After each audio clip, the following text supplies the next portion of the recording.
గణపయ్యకు ఎంతో ఇష్టమైన పులిహోర రెసిపీని చూసేద్దాం. రాని వాళ్ళు కూడా ఎంతో ఈజీగా చేసుకోవచ్చు. ఎలా అందరు ఎలా ఉన్నారు? నేను మీ సావిత్రి.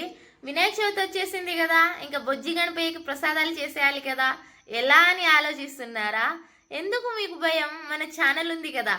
సో మన ఛానల్లో ఇప్పుడు నుంచి మంచి మంచి ప్రసాదాల వీడియోలు వస్తాయి. అండ్ అదే కాకుండా ఇంకా కర్రీస్ అన్నీ వచ్చేస్తాయి. సో కొత్తగా నా యూట్యూబ్ ఛానల్ చూస్తున్నట్టయితే ఒక లైక్ అండ్ సబ్స్క్రైబ్ చేసేయండి. ఇంకా వీడియోలోకి వచ్చేయండి. ప్లేట్లో కనిపిస్తున్న ఇంగ్రీడియంట్స్ పులిహోరకి కావాల్సిన ఐటమ్స్. స్టవ్ ఆన్ చేసుకొని ఒక కళాయి పెట్టుకోండి. కళాయిని 5 మినిట్స్ హీట్ చేయండి. హీట్ అయిన తర్వాత 3 టేబుల్ స్పూన్ ఆయిల్ వేసుకోండి. అండ్ తక్కువ తినేవాళ్ళు 2 టేబుల్ స్పూన్ ఆయిల్ వేసుకోండి. ఆయిల్ ఎక్కువ ఉంటేనే మనం వేసే పోపు గింజలు క్రిస్పీగా ఉంటాయి. అప్పుడే మనం తినేటప్పుడు అవి క్రిస్పీగా ఉన్నప్పుడు పులిహోర ఇంకా టేస్టీగా అనిపిస్తుంది. తర్వాత 1 టేబుల్ స్పూన్ పోపు గింజలను వేసుకోండి. పోపు గింజలు అంటే తాలిం గింజలు అంటారు. తాలిం గింజలను 1 టేబుల్ స్పూన్ వేసుకోండి. తాలిం గింజలు వేసుకుంటే మనకు టేస్ట్ అనేది, ఫ్లేవర్ అనేది మంచిగా అనిపిస్తుంది. అందుకే 1 టేబుల్ స్పూన్ తాలిం గింజలు వేసుకోండి. గింజలను 2 మినిట్స్ ఆయిల్లో వేగనివ్వండి. వేగిన తర్వాత పోపు గింజలు అనేవి చిటపటలాడుతాయి. అప్పుడే గుప్పెడంత పల్లీలను తీసుకోండి. ఆయిల్లో పల్లీలను 2 నుండి 3 మినిట్స్ వరకు వేగించండి. ఇక్కడ మెయిన్ పాయింట్ ఏంటంటే ఈ ప్రాసెస్ మొత్తం లో సిమ్లో పెట్టి చేయండి. ఇక్కడ పల్లీలు అనేవి గోల్డెన్ కలర్లో వచ్చే వరకు చేయండి. అంటే పల్లీలు క్రిస్పీగా ఉంటేనే పులిహోర టేస్ట్ అనేది చాలా బాగుంటుంది. ఇందాక మీకు చూపించిన ఇంగ్రీడియంట్స్లో కరివేపాకు తీసేసి ఈ ఇంగ్రీడియంట్స్ అన్నీ అందులో వేసేయండి.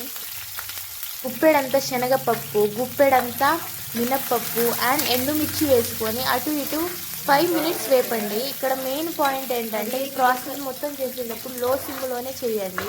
మీరు హై సిమ్ పెడితే తొందరగా మాడిపోతుంది అండ్ టేస్ట్ కూడా బాగుండదు. లో సిమ్లో చేసేటప్పుడు అటు ఇటు 5 మినిట్స్ తిప్పుతూనే ఉండండి. అండ్ లైట్ గోల్డెన్ కలర్ వచ్చేంత వరకు తిప్పితేనే టేస్ట్ అనేది చాలా బాగుంటుంది. అండ్ పులిహోర టేస్ట్ కూడా ఇంకా బాగుంటుంది. ఇలా లైట్ గోల్డెన్ కలర్లో వచ్చినప్పుడు గుప్పెడంతా కరివేపాకును వేసుకోండి.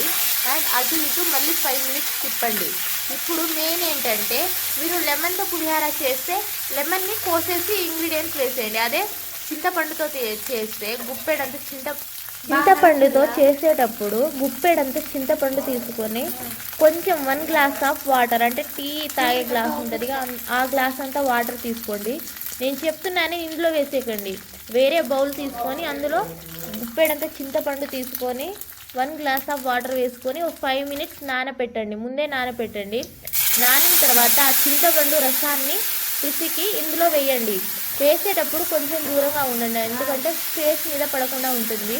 ఈ చింతపండు రసం అనేది దగ్గరగా అయ్యేంత వరకు అటు ఇటు తిప్పండి. అండ్ మెయిన్ ప్రాసెస్ చెప్తున్నా కదా, ఈ పులిహోర ప్రాసెస్ చేసేంత వరకు సిమ్లోనే ఉండాలి. లో సిమ్ పెట్టేసి అటు ఇటు తిప్పండి. ఇంకా 1 టేబుల్ స్పూన్ పసుపు వేసుకోండి. నేనైతే 1 టేబుల్ స్పూన్ వేసుకుంటున్నా. మీరు నార్మల్ రైస్ అంటే వైట్ రైస్తో చేస్తే 2 టేబుల్ స్పూన్ ఆఫ్ పసుపు తీసుకోండి. 1 టేబుల్ స్పూన్ ఆఫ్ ఉప్పు వేసుకోండి. నేను కొంచెం పులిహోర చేసుకుంటున్నా కాబట్టి రైస్కి తగ్గినట్టు ఉప్పు వేసుకుంటున్నా. అదే మీరు కొంచెం ఎక్కువగా చేసుకుంటే ఒక 2 టేబుల్ స్పూన్ వేసుకోండి రైస్కి తగ్గినట్టు. అండ్ ఈ మిశ్రమం అంతా చిక్కబడేంత వరకు అటు ఇటు తిప్పుకోండి. మెయిన్గా చెప్పుకున్న ఈ వీడియో మొత్తం ఈ ప్రాసెస్ చేసేంత వరకు మీరు సిమ్ములోనే ఉంచుకోండి. అండ్ నేను దేవుడికి ప్రసాదం చేస్తున్నా కాబట్టి రైస్ అనేది నేను సపరేట్గా వండుకున్నా, అందుకే పసుపు వేసుకున్నా. అందులో ఇందాక చేసుకున్న ఇంగ్రీడియంట్స్ ఉంటాయి కదా, ఆ ఇంగ్రీడియంట్స్ అన్నీ ఇందులో వేసేసి మిక్స్ చేయండి. నేను గరిటెతో చేస్తున్నా, అదే మీకు చేయి కంఫర్ట్గా ఉంటే చేతితో చేసుకోండి.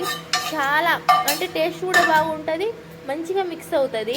అటు ఇటు 5 మినిట్స్ తిప్పినప్పుడు మన పులిహోర అనేది రెడీ అయిపోతుంది. ఎంతో టేస్టీగా ఉంటుంది. అండ్ ఎవ్వరు వచ్చినా ఈజీగా చేసేసి, ఆఖరికి బ్యాచిలర్స్ కూడా ఎంతో ఈజీగా చేసుకునే పులిహోర రెసిపీ.